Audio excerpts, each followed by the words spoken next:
एक बार भगवान शंकर ने माता पार्वती के साथ जुआ खेलने की अभिलाषा प्रकट की। खेल में भगवान शंकर अपना सब कुछ हार गए। हारने के बाद भोलेनाथ अपनी लीला को रचते हुए पत्तों के वस्त्र पहनकर गंगा के तट पर चले गए। कार्तिकेय जी को जब सारी बात पता चली तो वह माता पार्वती से समस्त वस्तुएं वापस लेने आए।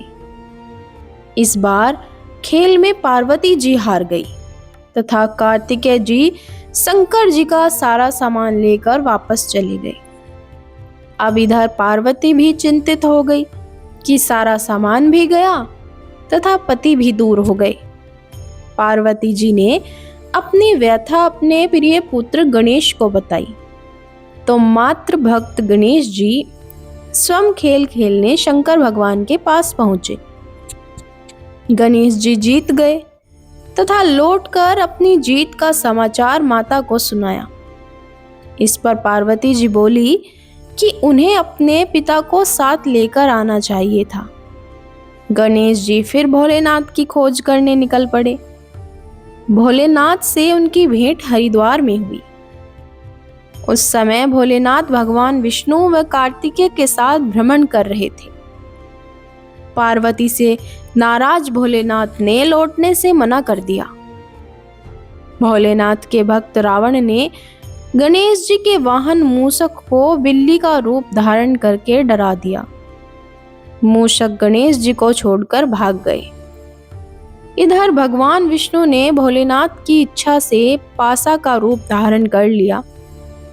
गणेश जी ने माता के उदास होने की बात भोलेनाथ को कह सुनाई। इस पर भोलेनाथ बोले कि हमने नया पासा बनवाया है। अगर तुम्हारी माता पुनः खेलने को सहमत हो तो मैं वापस चल सकता हूँ। गणेश जी के आश्वासन पर भोलेनाथ पार्वती के पास पहुंचे तथा खेल खेलने को कहा। इस पर पार्वती हंस पड़ी और बोली कि अभी आपके पास क्या चीज है जिससे खेल खेला जाए। ये सुनकर भोलेनाथ चुप हो गए। इस पर नारद जी ने अपनी वीणा आदि सामग्री उन्हें दी। इस खेल में भोलेनाथ हर बार जीतने लगे। एक दो पासे फेंकने के बाद गणेश जी समझ गए तथा उन्होंने भगवान विष्णु के पासा रूप धारण करने का रहस्य माता पार्वती को बता दिया। सारी बात सुनकर पार्वती जी को क्रोध आ गया। रावण ने माता को समझाने का प्रयास किया पर उनका क्रोध शांत नहीं हुआ तथा क्रोधवश उन्होंने भोलेनाथ को श्राप दे दिया कि गंगा की धारा का बोझ उनके सर पर रहेगा। उन्होंने नारद जी को भी कभी एक स्थान पर ना टिकने का अभिशाप दिया।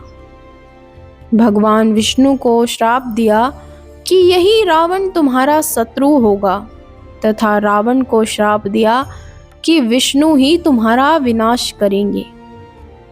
कार्तिकेय को भी माता पार्वती ने हमेशा